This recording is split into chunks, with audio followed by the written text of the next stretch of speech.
Welcome to learning मित्रम। आज हम class 9 की एनसीईआरटी की हिस्ट्री के बुक का एक्सरसाइज 1 यूनिट 4 देखेंगे, जिसमें क्या महिलाओं के लिए भी क्रांति हुई, इसे डिस्कस करेंगे। इससे पहले हमने बहुत सारे वीडियो को देख लिया है। जिन लोगों ने उन वीडियो को नहीं देखा है वे इसे नीचे डिस्क्रिप्शन बॉक्स में और आई बटन पर देख सकते हैं।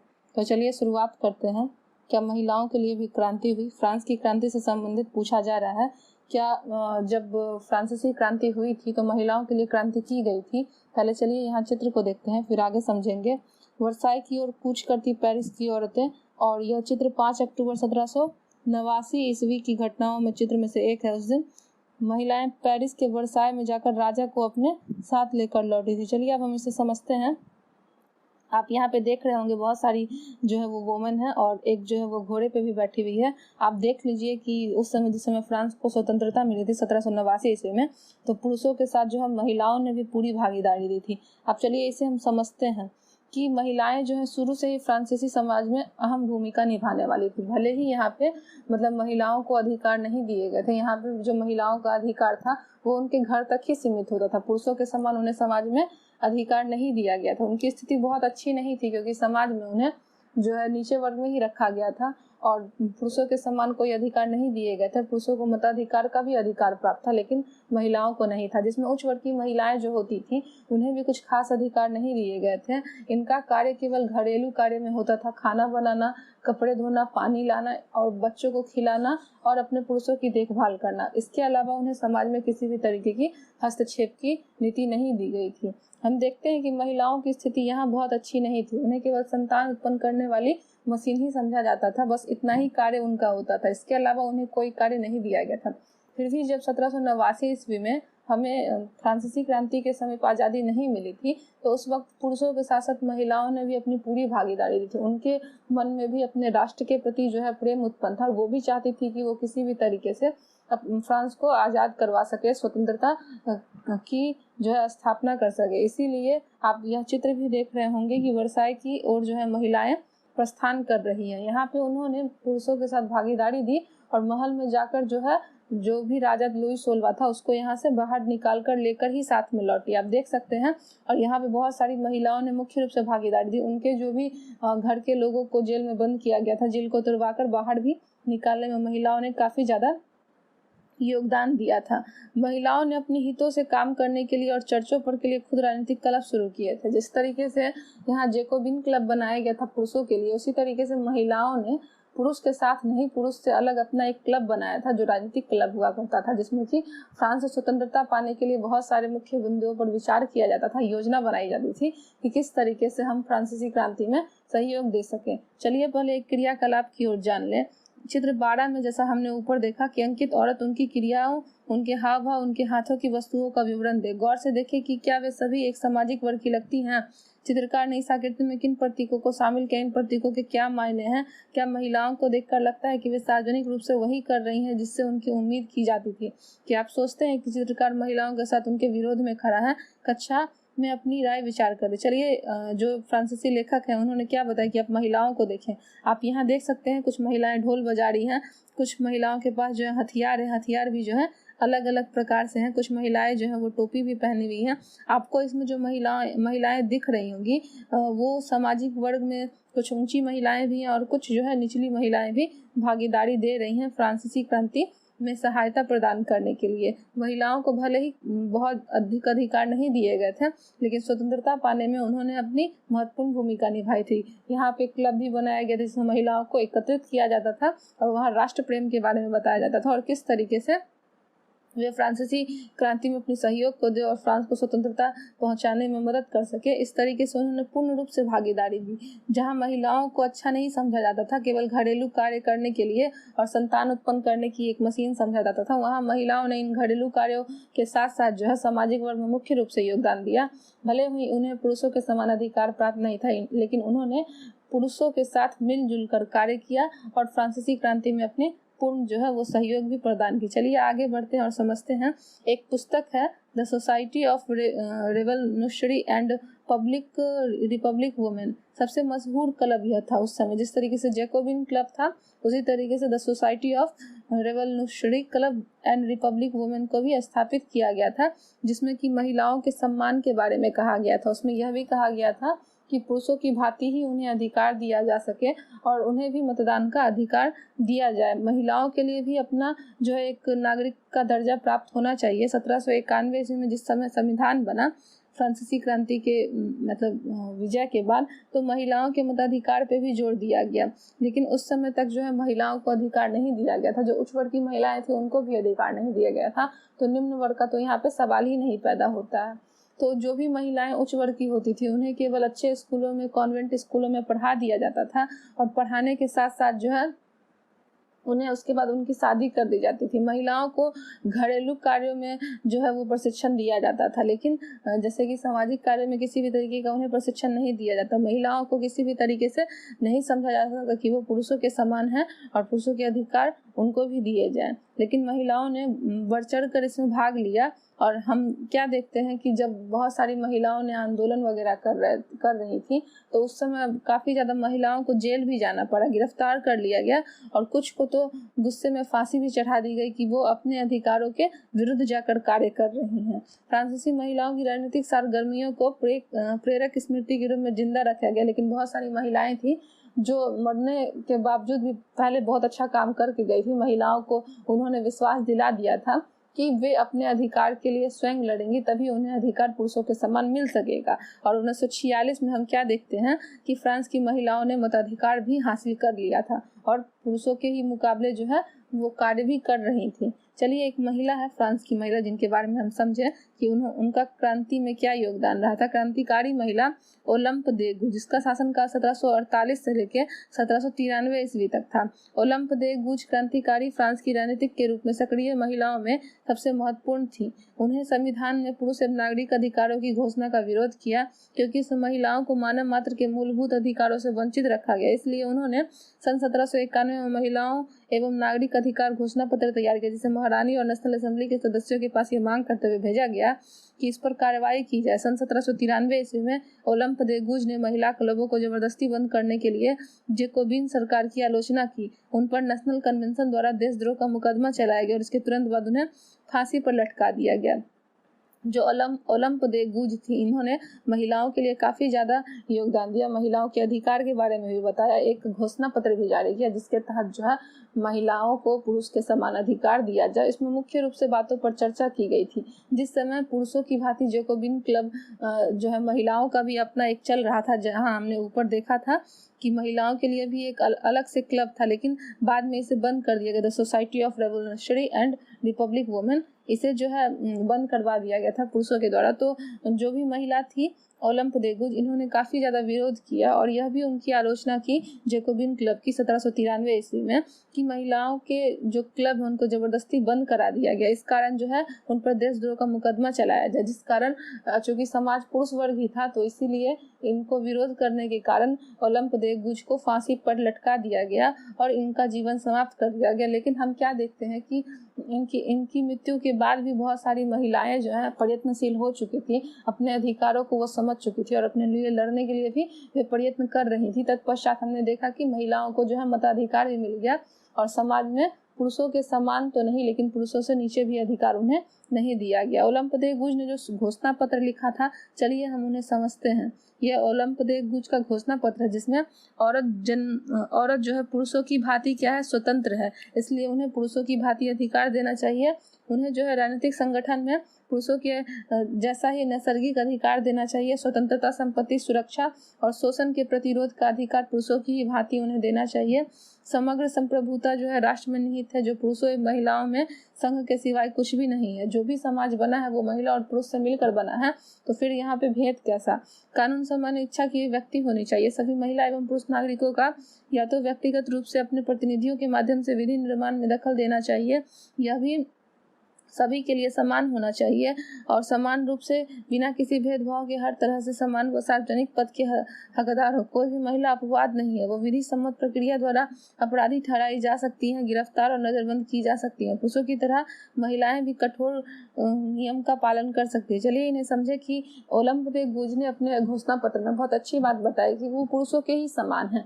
अगर उन्हें राजनीतिक सामाजिक अधिकार दे दिए जाए पुरुषों की भांति, क्योंकि महिला का जो जन्म होता है वो पुरुषों की ही भांति होता है, तो जन्म से उन्हें स्वतंत्र अधिकार दिए जाने चाहिए, मताधिकार देने चाहिए और समाज में पुरुषों के साथ उठने बैठने का भी अधिकार होना चाहिए। अगर महिलाएं कोई गलत कार्य करती हैं तो उन्हें भी दंड देना चाहिए। जिस तरीके से पुरुषों को दंड दिया जाता है उस तरीके से महिलाओं में भी सहन शक्ति है, वे भी क्या कर सकती हैं, दंड भोग सकती हैं। इन बातों से यही साबित होता है कि ओलंप दे गुज ने अपने प्रयास से महिलाओं को पुरुष के समान अधिकार देने का प्रयास अवश्य ही किया था।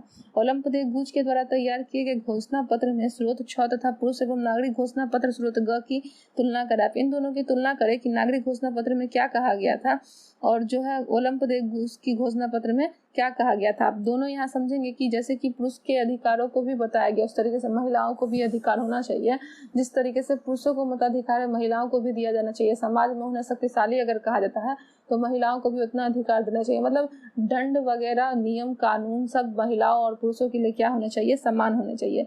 इन्हीं दोनों पत्र के बारे में हम जान सकते हैं कि महिला और पुरुषों के बारे में समान रूप से बताया गया। यहाँ पे आप एक दुकान देखें, बेकरी की दुकान है जिस पर महिलाएं कतार में खड़ी हैं बेकरी में पाव रोटी वगैरह लेने के लिए। हम उस समय पढ़े भी थे फ्रांस की क्रांति के समय की लोगों में पाव रोटी लेने के लिए कितनी ज्यादा भीड़ भाड़ इकट्ठी हो गई थी, क्योंकि पाव रोटी के दाम जो वो बढ़ा दिए गए थे और भूखमरी की स्थिति आ गई थी। तो आप यहाँ पे देखें पुरुषों के साथ जो है महिलाएं भी लाइन में लगी हुई हैं। हमें यहाँ लाइन में समानता का अधिकार देखने को मिल रहा है। अब चलिए हम आगे बढ़ते हैं कि सन 1793 में जैकोबिन राजनीतिक सोमेत ने इन आधारों पर महिला क्लबों को बंद करने के निर्णय को उचित ठहराया और जो है क्या प्रकृति ने घरेलू कार्य पुरुषों को सौंपा। 1793 में जैकोबिन राजनीतिक सोमेत ने जो महिला क्लब थे उनको बंद करा दिया और उचित क्या ठहराया कि क्या प्रकृति ने घरेलू कार्य पुरुषों को सौंपा है। क्या प्रकृति ने बच्चों को दूध पिलाने के लिए हमें स्तन दिए। मतलब पुरुषों की भांति महिलाओं से यह प्रश्न किया गया कि घरेलू कार्य शुरू से ही महिलाएं करती आ रही है, पुरुष नहीं करते आ रहे। बच्चे पालने का अधिकार महिलाओं को है, पुरुष को नहीं है। प्रकृति ने पुरुष से कहा कि पुरुष बनो, शिकार कृषि राजनीतिक कर्तव्य है तुम्हारा साम्राज्य। प्रकृति ने महिला से कहा स्त्री बनो, गृहस्थी के काम मातृत्व के सुखद दायित्व यही तुम्हारे कार्य है। पुरुष बनने की इच्छा रखने वाली महिलाएं निर्लज है, क्या जिम्मेदारियों का उचित बंटवारा हो नहीं चुका है। अब ये जो 1793 में जैकोबिन राजनीतिक सोमेत थे इन्होंने अपनी बातों को रखते हुए कहा है कि जो महिला का क्लब है वो इसलिए बंद किया गया है क्योंकि प्रकृति भी हमें इशारा देती है कि बच्चे पालने का अधिकार जो है वो पुरुषों को दिया गया है। इसके अलावा बहुत सारे ऐसे कार्य हैं घरेलू जो महिलाओं को करना चाहिए। मतलब उनकी शारीरिक प्रवृत्ति भी ऐसी है, शरीर का भी बनावट ऐसा है कि पुरुषों से जो अलग है। इसलिए पुरुष क्या है, समाज में शक्तिशाली वर्ग है और महिलाएं जो वो निर्बल हैं। जो महिलाएं अपने आप को पुरुष की भांति समझती हैं वे क्या है, निर्लज है। इस तरीके से विचार जो है वो समाज में सोमेत के द्वारा दिए गए ताकि जो बंद किया गया क्लब है उसके बारे में वे अपनी पुष्टि कर सके। कल्पना कीजिए कि आप 13 जो चित्र बनाया गया उसमें महिला और सोमेत स्रोत के तर्कों का जवाब दे। तो जवाब दिया भी जा सकता है कि ऐसा कहीं नहीं कहा गया है कि घरेलू कार्य सिर्फ महिलाएं करेंगी, पुरुष भी कर सकते हैं। जब उन्हें जरूरत होती है तो वो ये कार्य करते भी हैं। अगर महिलाओं का कार्य बच्चे पालने का है और उन्हें पैदा करने का है तो आप भी खुद सोच के देखें कि जब इतना कठिन कार्य महिलाएं आसानी से कर सकती है तो क्या वो समाज के सभी कार्यों में भागीदारी नहीं दे सकती हैं? अवश्य ही दे सकती हैं। तो पुरुषों का यह जो भी नियम और कानून बनाया गया है यह सरासर गलत है। प्रकृति ने इन्हें नहीं बनाया है, यह मानव द्वारा निर्मित है। आप भी सोचें इस तरीके की बातों को और हमें जरूर बताएं। अब चलिए हम दास प्रथा के बारे में जानते हैं कि दास प्रथा का उन्मूलन कब किया गया। हमने फ्रांसीसी क्रांति के समय पढ़ा था कि उस समय पुरुषों को और महिलाओं को जो है और बच्चों को भी बेचा जाता था सामान्य वस्तुओं की तरह। मतलब इस तरीके से उन्हें तैयार करके रखा जाता था जिस तरीके से वो आकर्षक लगे। बड़े बड़े जो व्यापारी होते थे वे इन दास दासियों को खरीद कर ले जाते थे और उनके साथ जानवर से भी बदतर व्यवहार किया करते थे। उन्हें बहुत काम करवाया जाता था, बदले में उन्हें ठीक से खाना पीना भी नहीं दिया जाता था। उनकी स्थिति बहुत ही ज़्यादा खराब थी। तो धीरे धीरे दास प्रथा का भी उन्मूलन किया गया और जो है यह भी बताया गया कि जो पुरुष हैं, महिलाएं हैं और बच्चे हैं वो प्रकृति की अनमोल देन है। यह जो है जानवर से बिल्कुल भिन्न होते हैं। इन्हें दासों की तरह व्यापार व्यवसाय नहीं करना चाहिए। जब हम अफ्रीका की भी कहानी पढ़े थे कि वहाँ पे जो है दास व्यापार काफ़ी ज़्यादा फला फूला था। 17वीं शताब्दी में यह शुरू भी हुआ था। अफ्रीका के तट पर जो है दासों को कतार में लगाया जाता था बेचने के लिए, और जो है उस पर मनमाना दाम भी लिया जाता। दासों को इस तरीके से रखा जाता था, हथकड़ी वगैरह लगाकर, जिस तरीके से जानवरों को भी नहीं रखा जाता। एक चित्र दिया गया था आपकी पुस्तक में कि वहाँ पे मतलब किस तरीके से लोगों को पकड़कर और जहाज में बंदी बनाकर रखा गया था, एक के ऊपर दूसरे चढ़ाए गए थे, बिल्कुल वस्तुओं की तरह और जानवरों की तरह। तो आप भी समझे कि मानव सभ्यता जो वो अनमोल होती है, हम इसे दास प्रथा के रूप में प्रयोग नहीं कर सकते। आने वाले समय में उन्होंने इन चीज़ों को समझा और दास प्रथा को जो है 18वीं सदी में जो है निंदा की गई इसकी, और नेशनल असेंबली में काफ़ी ज़्यादा बहस हुई कि मानव का जो अधिकार है वो जानवर की भांति नहीं है, उन्हें दास नहीं बनाकर रखना चाहिए। और 1794 ईस्वी में कन्वेंशन ऑफ फ्रांसीसी उपनिवेशों में सभी दासों के लिए मुक्ति कानून पारित कर दिया गया और उन्हें इसके अलावा जो है मुक्त भी कर दिया गया, क्योंकि बहुत लोग ऐसा समझते थे कि जो उच्च वर्ग के लोग हैं वो नीचे वाले लोगों को दासी समझते थे, अपने से नीचे हीन समझते थे, हेय दृष्टि से देखा करते थे उनके रंग रूप और उनकी स्थिति के कारण। लेकिन यह जो है व्यवस्था 1794 ईस्वी में दास प्रथा को खत्म कर दिया गया और सभी दासों को जो है वो आज़ाद करने के लिए जो है आदेश भी दिए गए और नियम भी लागू किए गए। यहाँ पे जो बहुत अफ्रीकी निग्रो जाति होती थी उनको गुलाम बनाने की स्वतंत्रता मिल गई थी। फ्रांसीसी उपनिवेशों के अंतिम रूप में दास प्रथा का उन्मूलन जो है 1848 में किया गया। 1848 से पहले बहुत सारे निग्रो जाति होती थी, निग्रो समय छोटी जाति होती थी जिनका प्रयोग जो है बड़े लोग केवल दासों में करते थे। और हम यह भी देखते हैं कि हमें निग्रो काफ़ी ज़्यादा मिले। दास प्रथा को समाप्त करने से पहले भी उनके साथ जो है दास की तरह व्यापार व्यवसाय किया जाता था। निग्रो अफ्रीका में सहारा रेगिस्तान के दक्षिण में रहने वाले स्थानीय लोग हैं। यह अपमानजनक शब्द है, इसका अर्थ अब इस्तेमाल नहीं किया जाता है। तो 1848 तक आते आते क्या है कि दास प्रथा को समाप्त कर दिया गया था। अब चलिए हम समझते हैं क्रांतिकारी और रोजाना जिंदगी, मतलब जब क्रांतिकारी स्थिति थी और उसके बाद रोजाना जिंदगी कैसे बदली उसके बारे में हम जानेंगे। राजनीतिक लोगों का पहनावा उनकी बोल चाल और उनकी पढ़ी जाने वाली पुस्तकों को बदल सकती है। 1789 ईस्वी के बाद वर्षों में फ्रांस के पुरुष, महिला और बच्चों के जीवन में बहुत सारे परिवर्तन आए। क्रांतिकारी सरकारों ने कानून बनाकर स्वतंत्रता एवं समानता के आदर्शों को रोजाना जिंदगी में उतारने का प्रयास किया। मतलब इससे पहले जो जिंदगी थी लोगों की फ्रांसीसी क्रांति से पहले, अब उसको काफ़ी ज़्यादा सुधार कर दिया गया। जैसे कि उस समय पादरी और कुलीनों को अधिक अधिकार दिए गए थे और राजाओं को मनमाने ढंग से अधिकार करने का मौका मिला था। लेकिन 1789 ईस्वी क्रांति के बाद जो है बहुत सुधार हुए, लेकिन फिर भी इनमें हमें कमी देखने को मिलती है। जैसे कि महिलाओं को मताधिकार बहुत संघर्ष के बाद प्राप्त हुआ और समाज में बहुत सारे ऐसे लोग थे जिन्हें पढ़ने लिखने का भी अधिकार नहीं होता था। बास्तिल के विध्वंस के बाद 1789 ईस्वी की गर्मी में जो सबसे महत्वपूर्ण कानून अस्तित्व में आए थे वो थी सेंसरशिप की समाप्ति। प्राचीन राजनीतिक तंत्र अंतर्गत तमाम लिखित सामग्री और सांस्कृतिक गतिविधियां, किताब, अखबार, नाटक को राजा के सेंसर अधिकारियों द्वारा पास किए जाने के बाद ही प्रकाशित या मंचित किया जा सकता था। परंतु अब अधिकारों के घोषणा पत्र से भाषण में व्यक्ति की स्वतंत्रता और नैसर्गिक अधिकार घोषित कर दिया गया। परिणाम स्वरूप फ्रांस के शहरों में अखबारों, पर्चों, पुस्तकों एवं छपी हुई तस्वीरों की बाढ़ सी आ गई, जहां गांव देहात तेजी तक जा पहुंचे। उनमें फ्रांस में घट रही घटनाएं, परिवर्तन का ब्यौरा और टिप्पणी होती थी। प्रेस की स्वतंत्रता का मतलब था कि किसी भी घटना पर परस्पर विरोधी विचार भी व्यक्त किए जा सकते थे। प्रिंट माध्यम का उपयोग करके एक पक्ष से दूसरे पक्ष को अपने दृष्टिकोण से सहमत कराने की कोशिश की। नाटक, संगीत और उत्सवी जुलूसों में असंख्य लोग जाने लगे। स्वतंत्रता और न्याय के बारे में राजनीतिक व दार्शनिकों के लिए पांडित्यपूर्ण लेखन को समझने और उसे जुड़ने का लोकप्रिय तरीका, क्योंकि किताबों को पढ़ना तो मुट्ठी भर शिक्षितों के लिए संभव था। चलिए इस बात से समझते हैं कि उस समय शिक्षित ज्यादा नहीं हुआ करते थे, बहुत कम ही शिक्षित लोग थे। तो जो भी प्रेस के माध्यम से न्यूज छापी जाती थी अखबारों और किताबों में, उन लोग जो नहीं पढ़े लिखे थे वे नहीं इसको समझ सकते थे। लेकिन फिर भी फ्रांस में बहुत सारे ऐसे चित्र बनाए गए थे जिसे लोग पढ़कर नहीं तो बस देखकर भी समझ सकते थे। फ्रांस की क्रांति के बाद स्थिति थोड़ी सी सुदृढ़ हुई थी, अच्छी भी हुई थी। और फ्रांस की क्रांति में जो स्वतंत्रता की गति लहर दौड़ पड़ी वो हमें यूरोप के लगभग तमाम देशों में देखने को बाद में मिलती है नेपोलियन के द्वारा। नेपोलियन जो है सब व्यवस्था जब ठीक हो गई थी तो 18वीं सदी में नेपोलियन ने खुद को सम्राट घोषित कर दिया था और फ्रांस में स्वतंत्रता की जो लहर दौड़ी उसने पूरे यूरोप में स्थापित करने का प्रयास किया। हम इसमें देखेंगे कि राजा राम मोहन राय जो थे भारत के रहने वाले, उन्होंने भी जैकोबिन दल की सदस्यता को ग्रहण किया था और उसके बाद ही भारत में भी स्वतंत्रता की स्थिति हमें देखने को मिलती है। इस चित्र अपने शब्दों में वर्णन कीजिए कि चित्रकार ने लोभ, समानता, न्याय, राज्य द्वारा चर्च की संपत्ति का अधिग्रहण आदि विचारों को संप्रेषित करने के लिए किन प्रतीकों का सहारा लिया था। चलिए हम यहाँ एक चित्र देखते हैं। देशभक्ति कसरती दाव मशीन जिसका इस्तेमाल मोटापे घटाने के लिए किया जाता था, यह अज्ञात चित्रकार के द्वारा बनाया गया था। 1793 ईस्वी का यह चित्र है। न्याय के विचार को व्यवहार में बदलना चाहता था, जैसे कि अब यहाँ पे हर वर्ग के लोग जो है आसानी से किसी भी चीज को अपना सकते थे, जो कि आप देख भी सकते हैं कि यहाँ पे एक मोटा व्यक्ति है जो कि वेट कम करने के लिए जो है वो क्या कर रहा है, तो मोटापा घटाने के लिए दाब मशीन का इस्तेमाल कर रहा है। चलिए एक चित्र और दिया गया है। ये मरा जनता को संबोधित करते हुए लुई लियोपोल्ड बाइल रचित चित्र है। इस अध्याय से मरा के बारे में आपको क्या याद है, उसके इर्द गिर्द मौजूदा दृश्य का वर्णन कीजिए, उसकी लोकप्रियता के बारे में समझिए। किसी सैलून में आने वाले विभिन्न वर्ग के लोगों द्वारा इस पेंटिंग की क्या प्रतिक्रिया होती थी। यहाँ पे आप देख सकते हैं कि बहुत सारे लोग आपको दिख रहे होंगे जो कि यहाँ पे एक साथ एकत्रित हैं। हम देख सकते हैं कि मरा जनता को संबोधित करते हुए लुई लियोपोल्ड के द्वारा यह जो चित्र है वह बनाई गई है। एक ही साथ सब लोग एकत्रित हैं। यह फ्रांस की क्रांति के बाद की स्थिति थी। 1804 में जब नेपोलियन खुद सम्राट बन गया तो उसने यूरोपीय देशों की विजय यात्रा शुरू की, पुराने राजवंशों को हटाकर नए साम्राज्य बनाए और उसकी बागडोर अपने खानदान के लोगों के हाथ में दे दी। नेपोलियन खुद को यूरोप के आधुनिकीकरण का अग्रदूत मानता था। उसने निजी संपत्ति की सुरक्षा के लिए बनाए गए कानून और दशमलव पद्धति पर आधारित नाप तौल की एक समान प्रणाली चलाई। फ्रांसीसी क्रांति के बाद नेपोलियन ने अहम भूमिका निभाई।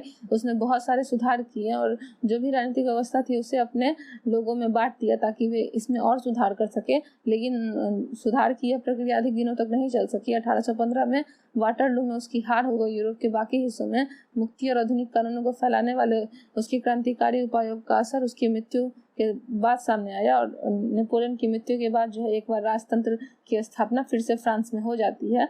ये आल्प्स पार कर रहा है नेपोलियन, डेविड द्वारा बनाया गया चित्र है जो कि आप देख सकते हैं कि नेपोलियन का यहाँ एक चित्र दिया गया। वो क्या कर रहा है, आल्प्स एक जगह है जिसको पार करते हुए जा रहा है। स्वतंत्रता और जनवादी अधिकारों के विचार फ्रांसीसी क्रांति की सबसे महत्वपूर्ण विरासत थे। पूरी दुनिया में फ्रांस की स्वतंत्रता की काफ़ी ज़्यादा चर्चा हो रही थी। उसके बाद भी फ्रांस से प्रेरित होकर बहुत सारे देशों ने अपने यहाँ स्वतंत्रता की घोषणा भी की थी। 19वीं शताब्दी में से निकलकर फ्रांस बाकी यूरोप में फैल गया और सामंती व्यवस्था का हर जगह नाश हो गया। संप्रभु राष्ट्र राज्य की स्थापना हुई और सभी लोगों में अपने देश के प्रति राष्ट्रवाद की भावना का भी विकास हुआ।